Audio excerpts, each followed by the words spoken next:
It's April 1st, April Fool's Day, right? And while we're all thinking about pranks and whatnot, India is doing something a little different. A little different, yeah. They're starting their financial year kind of a head scratcher, isn't it? I mean, most of the world, we're used to January 1st, a clean slate, new beginnings and all that. But India, they're on their own schedule. They are, and it's not just some random quirk. It actually digs deep into India's history and how their economy works, particularly today. So that's what we're diving into today. Why does India march to the beat of its own financial drummer? Exactly. And it might seem a little odd at first, this April to March thing, but I think once we unpack it, you'll see there's a lot of sense behind it. All right, so let's get into it. Where do we even begin with this? Well, the story starts way back, like back in the 1800s, during the British colonial period. The British Empire always leaving their mark. Indeed. So you've got to imagine administration back then was a whole different ballgame. And for the British, aligning India's financial year with their own, which also ran from April to March, just made things so much simpler. Streamlining the bureaucracy. Exactly, especially when it came to like tax collection and reporting. It was easier for British officials in India to keep everything in sync with London if they followed the same fiscal calendar. Okay, makes sense. So they implemented this in. Officially adopted in 1867. And here's the kicker.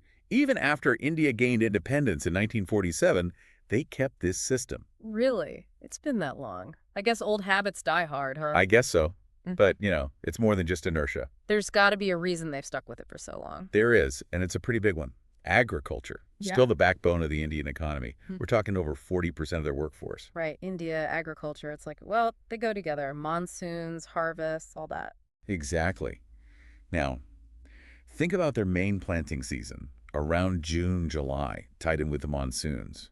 Then you have the big harvests happening mostly between October and March. Okay, I'm starting to see where this is going. If you're going to create a budget, allocate subsidies for farmers, figure out credit systems, even plan government procurement policies, you want all that lined up with the agricultural cycle.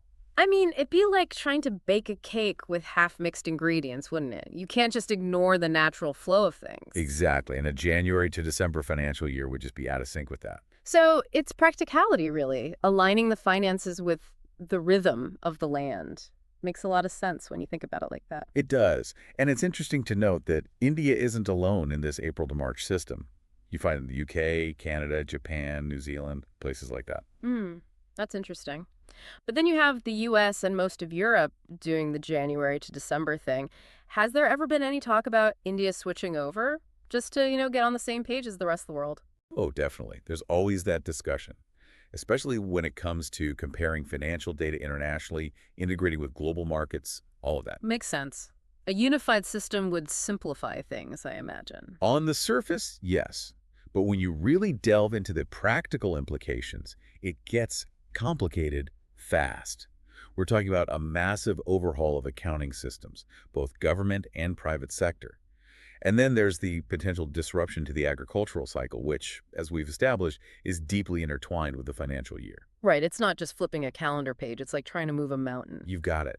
The chaos it could potentially unleash, well, it just might not be worth it. So it seems like this April 1st start date is here to stay. A fascinating blend of history, practicality, and a deep connection to India's agricultural heart. Absolutely. It might seem like a random quirk at first glance, but the more you look at it, the more you realize it's a very deliberate and very logical choice. It's like a window into the unique factors that shape a nation's systems. A reminder that what seems odd or unusual often has deep-rooted reasons behind it. Exactly. And those reasons can tell us a lot about a country's priorities and its challenges. So for you listening, the next time you come across something that seems a bit unusual, maybe a tradition, a law, even a date on a calendar, take a moment to dig a little deeper. You might be surprised by the fascinating story behind it. A story that speaks volumes about the complex interplay of history, culture, and practicality that shapes our world. That's a great point. Sometimes the most peculiar things are the ones with the most interesting stories to tell.